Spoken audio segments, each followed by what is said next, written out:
and Music. Ang tangkad mo pala. Sobra, di ba? Parang basketball player lang. Sana nag-stiletto pala ako. Naku, kamusta ka naman? Okay naman po. Yan. Ang galing na boses mo na sobrang unique. Pinag-aralan mo ba talaga yung ganung klaseng technique?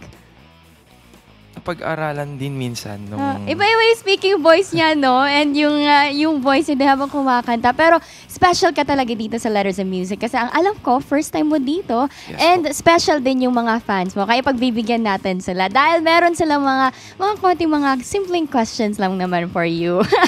Kinakabahan ka na? Ready na? Sakto lang. Sakto lang naman. Kaya unahan na natin si Jay Uno. Sabi niya, ano ang kanta mo kapag na-broken-hearted ka? Anong gagawin mo kapag inaya ka ng GF mo na manood ng favorite movie niya sa sine at ang best friend mo naman na birthday mo tapos malungkot siya ngayon kasi mag-isa lang siya. Parang ang dami nito. Hugot ba ito? Wala ang... ano ba ito? Wala ang parents niya to celebrate her birthday. Sino ang pupuntahan mo at bakit? Grabe. Woo! Ang dami nun. Unahin muna natin. Ano ba ang kakantahin mo pag heartbroken ka? Siguro pag broken-hearted ako,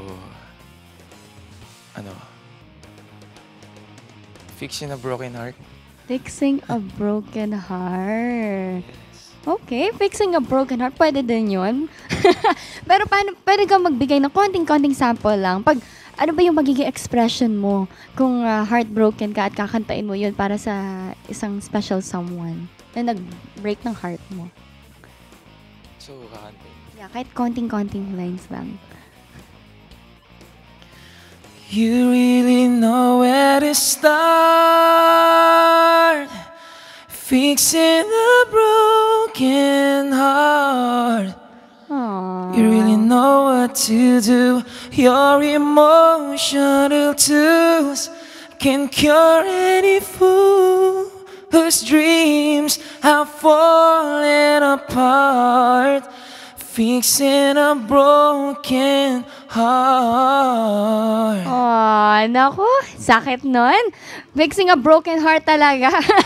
Kaya ayun naman, napagbigyan naman natin ang ating isa sa mga fan mo. Kaya ito pa, galing kay Raymond Brent Budget Corpus. Sabi niya, kailan ang set o gig mo, idol? At ano ang kanta na lagi mong pinoperform? Sample naman, #Letters and Music. Ano ba laging pinoperform mo every time ka nag-gig? Dami po eh. Isa na yung Let Me Be The One eh. Ayan. And, ano ba yung isa? Na nakanta mo Ayun, na? nakanta ko. Oo.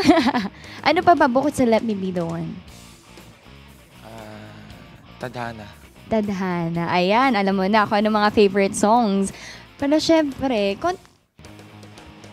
oo. At syempre, yung mga isa sa mga, saan ka naman mahagilap ng mga fans mo? Ayan yung mga gig ko sa Soler, City of Dreams, Metro Walk Music Hall, and yes. sa L'accent Hotel, and sa Makati Penthouse. Ayan. And mamaya naman, i-specific natin kung anong mga dates, kung kailan ka mapupunta nila, at kailan sila makaka-jam sa'yo. Pero next question muna tayo kay Angge Panganiban. Sabi niya, kung bibigyan ka ng chance na makakollaborate, sino siya at bakit? #Letters and Music. Sino ba gusto mong ma-collaborate in the future? For me, si Bamboo. Si Bamboo, Yes, gusto ko okay. Si Bamboo, idol ko eh. And Napakagaling. sa ano naman, Sobra. sa girls naman, sino sa female na mga OPM singer, sino naman ang gusto mong ma-collaborate? Kasi parang may kilala din ako na parang gusto mo ata siya maka-collaborate din. At naduduet-duet na din kayo? Anya Aguilar. Ayan, parang familiar. Sino ba siya sa buhay mo? Nox! She's my girlfriend. Kung nanonood siya ngayon, ano bang gusto mo sabihin sa kanya? Hi, love, nasan ka? Ay, I Kung love. nanonood ka, ayan, sana. Welcome back to Letters and Music. At syempre kasama pa rin natin si John Manzano. Naku, napakagaling mo talaga umawit, no? Saan mo ba nakuha yun? Yung mga kulot-kulot, tapos mga falsetto. And ang taas sa poses niya for a guy na sobrang laki, matangkad, parang basketballista lang. Sino ba nagturo sa'yo noon? Parang na po, parang na-discover ko na lang siya. sa everyday na nagpa-perform ako. Parang everyday nagle-level up. Ayan. Ano pa yung mabibigay mo na tips para sa mga fans mo ngayon na nanonood na gusto din na maging kagaya mo na mahilig kumanta at para makakulot-kulot din ng mga ganon at falsetto? Ang importante lang is dapat walang puyat. Iwas sa mga sweets. Ayan. Sa mga malalamig na water. Sweet, cold water. Huwag cold na tayo water. dyan. At dapat sleep ka ng maaga. Ayun naman, pag-usapan na natin yung mga upcoming gigs mo. Kasi nga yung mga fans mo kanina pa nagtatanong, kailan ka ba nila makikita live na kumanta? Ayan, sa lahat ng mga gustong makapanood sa performance namin, may gig po kami this coming Wednesday sa Makati Penthouse, this coming Friday sa L'accent Hotel, and Saturday sa Soler Club. And of course, for sure naman, hindi na ilista ng mga fans mo yon at mga nanonood. Kaya please do invite them to follow your social media accounts. Yung Instagram mo, yung Twitter mo, yung Snapchat, yung Facebook, lahat-lahat na. Ayan, so add nyo na lang po ka sa Facebook, John Manzano. Yun lang. Papakita na agad dun yung profile na nakahawak ako ng mic. Ayan, alam na. Pag hindi siya nakahawak ng mic, hindi po siya yun. Hindi siya yun. At syempre, dapat, meron ka bang gustong pasalamatan or babatiin before we go? Before we end the show? And so, binabati ko yung family ko, mama, lola, lahat, yung kapatid ko. Thank you sa inyong lahat. And sa girlfriend ko si Anya Aguilar.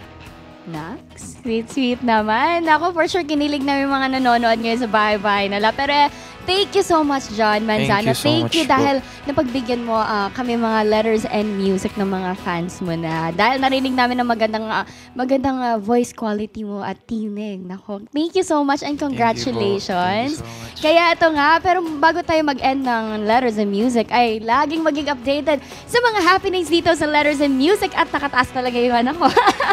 Style lang yun. And just log on to our Facebook fan page, facebook.com/lettersandmusic. At syempre, send us an email at lettersandmusic25@gmail.com. At mapapanood nyo din ang mga past segments at episodes ng Letters and Music sa youtube.com/lettersandmusic. At mapapanood nyo din kami at ibang programs ng Net25 via live streaming. Just log on to eaglebroadcasting.net/net25tv. At gusto ko na din mag-thank you sa aking sponsors, Daria Clothing, and thank you kay Miss Danilyn Reliera of Princess Daria Boutique, and Producery for my hair, and Dr. Lawrence Love Lip Surgical, and Dr. Michelle Amisnar, my dermatologist. Maraming salamat, and thank you din sa mga naki-enjoy at naki-jamming sa atin ngayong araw na ito. Nako, thank you so much, John. And balik ka pag magka-album na. Yes, thank you. And thank you pa sa atin lahat. Thank you. Kaya, ayan, magtatapos muna ang Letters and Music. Ako si Chadlene, and I'm one with 25. Thank you, John!